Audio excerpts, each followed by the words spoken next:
Hello friend, સ્વાગત છે તમારું મારી યુટ્યુબ ચેનલમાં. જો તમે મારી ચેનલને સબસ્ક્રાઈબ ન કરી હોય તો હમણાં જ કરી લો. આજે આપણે જોવાના છે ધોરણ 8માં ઘાત અને ઘાતાંકમાં સ્વાધ્યાય 10.1નો છઠ્ઠા પ્રશ્નનો બીજો દાખલો. એનામાં આપેલું છે 5 ની 8 ઘાત -7 ગુણ્યા 8 ની 5 ઘાતની -4 ઘાત. હવે આપણે અગાઉ જોયેલું છે કે કોઈની પણ માઇનસ ઘાત હોય એને પ્લસ કરવા જે છેદ હોય અંશમાં જશે અને અંશ જે હોય એ છેદમાં આવશે. તો બરાબર આ 8 જે છે એ અંશમાં જશે અને 5 જે છે એ છેદમાં આવશે અને ઘાત જે છે એ પ્લસ થઈ જશે ગુણ્યા આમાં પણ એમ જ થશે 5/8 ની 4 ઘાત.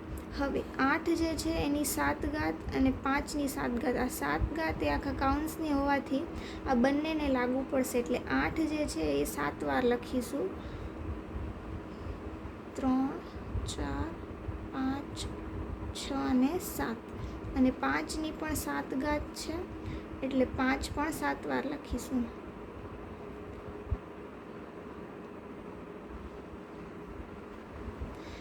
ગુણ્યા આ ગુણાકારની નિશાની. હવે આ જે છે એ 5 ની 4 ઘાત અને 8 ની 4 ઘાત આ બંનેને લાગુ પડશે બરાબર. તો 5 ની 4 ઘાત એટલે 5 જે છે એ 4 વાર લખીશું.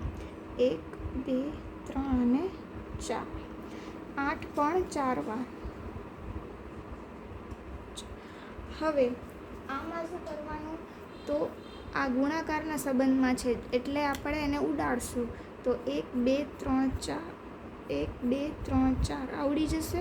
હવે આ 5 જે છે એ 4 વખત છે અને આ પણ 5 જે છે એ 4 વખત છે એ ઉડી જશે.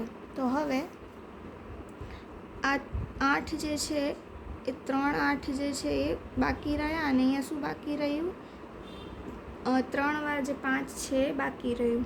હવે 8 8 64. 64 ગુણ્યા 8 એટલે 512. 25 25 ને 25. 25 50 થશે 125 એટલે 125 આ આન્સર.